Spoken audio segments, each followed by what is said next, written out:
ஏன்னா கை இல்லை கையில் தண்ணி தனியாக அப்படியே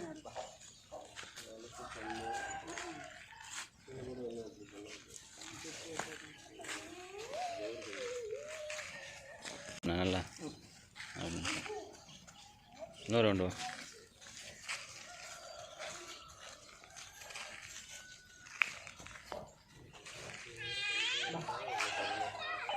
அப்படிந்து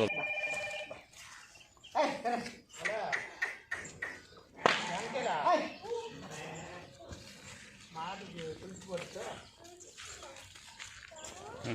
ஓடான் போனான்டாங்க கட்டிட்டு